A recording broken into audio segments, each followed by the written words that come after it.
All right, let's talk some Green Bay Packers draft. You see all of the players, on the left side of your screen that they selected. The number all the way to the left is when they were selected. The number right next to the name of them is going to be their consensus draft board ranking. So where the media projected them to go to. Quay Walker was obviously the surprise of the draft. They got a lot of criticism for that pick.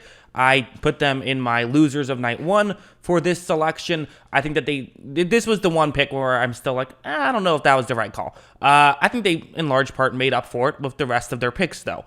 It just felt like a reach to me. The consensus big board ranking of 49 feels a lot more right. With Quay Walker, there's things to like about him. He's not a bad player. He's not a bad prospect, but it just felt like there were other better players available, including who they would get 5 picks later. Devontae Wyatt, this was, solid value, 26 on the consensus board, goes at 28, and I had him even higher on my board. I had him as defensive tackle, or I guess interior defensive lineman 1 on my board. So I really like Wyatt. I think Wyatt's really underrated and very good. So he is someone who I think there's a lot of value in, and I think a lot of people were saying, you got to go wide receiver. Why aren't you going wide receiver?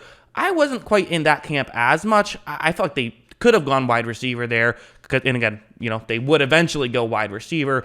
But I think the real reason why they wanted to make sure that they made this move is just because he was the best player available. And Christian Watson, they felt like they could get in the second round because they would go up and trade up to draft Christian Watson. And here's the thing where it's like they gave up a decent amount of value to make this move. They ended up giving up multiple second-round picks to get a high second-round pick. That's a lot of value, and definitely if you look at the trade value charts, it typically has it as a big win for Minnesota, but the Packers needed a receiver, and this guy, again, he gets compared to DK Metcalf, so, go ahead, draft him, that can work out. Listen, he's a bit of a developmental guy, and so that's the concern, is will he be great year one? But if he can just be solid year one, then hey, when playoffs come around, then he can potentially be great. That is at least the hope if you are a Packers fan.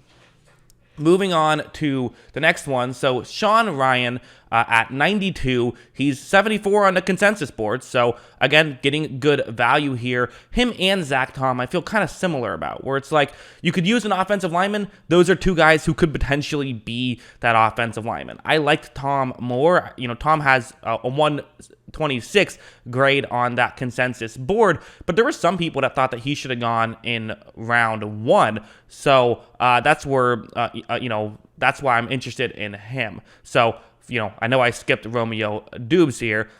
Stubbs, I'm not sure how you pronounce that. But, just with those two offensive linemen, they can compete for that other offensive line, spot, since, I guess, a guy they liked did not go with one of those first-round picks. Back to Romeo Dubs. We'll say Dubs. Dubs is more fun. We'll use Dubs as the name. Let's talk Romeo Dubs here with the 132nd overall pick. So to get another receiver who is an interesting player. I think he's someone who, it seems like he's not really that great at anything, but he's also not trash at anything, and he's just another guy in the building. So, like I always say, it's always worth getting receivers at around this spot. They can typically be good, and receiver is such a hard position to project that, getting more guys just means that you have a better chance of hitting on them. And while you got someone who is such a developmental guy and such a boom or bust guy, in my opinion, in a Christian Watson, I think it makes some sense that you then go out and get Dubs, who isn't necessarily that high ceiling guy, but might have a higher floor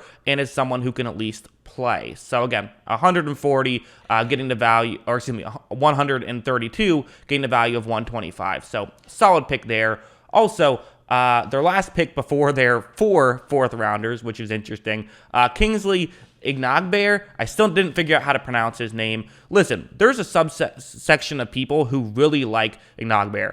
I had him lower. I was not too high on him. I believe I had him as a day 3 or 4, or excuse me, a round 3 or 4 pick. So he's kind of ended up going closer to where I feel than where the consensus big board felt at 83. But I still like this value at 179. That feels like good value. Basically, the way I felt about him watching his tape is he's a guy who he gets a lot of pressures, but they feel like there's kind of moves that wouldn't work at the NFL level. It's a lot of, speed rush stuff and taking advantage of the fact that you're going up against lower competition at the college level than you will at the NFL level. So that's the concern, and that's why he fell so far, in my opinion.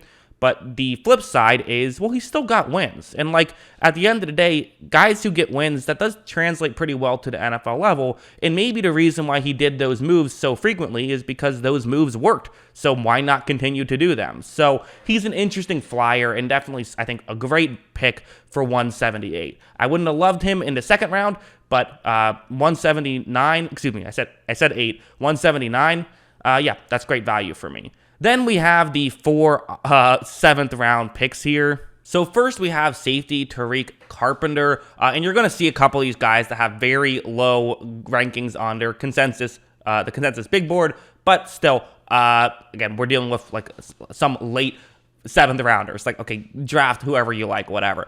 Carpenter is someone who's kind of a tweener, could be a safety, could be a linebacker. I do wonder how many of these guys will play special teams. Jonathan Ford, though, defensive tackle, could be a nose tackle. To me, he feels like the kind of guy that he's gonna, he's maybe not necessarily gonna be a superstar. However, he is someone who, listen, there's going to be times when Kenny Clark has to be off the field. Maybe he could come in and be a solid backup at that role. Also, Rasheed Walker, who is, again, kind of a bigger guy who's an offensive tackle, probably just a depth guy. I don't think this is going to be too much, of anything else. But I don't know. We'll see how well this works. Seems like more of a developmental guy, which in round 7, hey, not the worst idea. And then Samori Toure, who is a wide receiver. Getting wide receivers this late, you have to assume they're going to be on special teams to some degree. That I would assume is the case.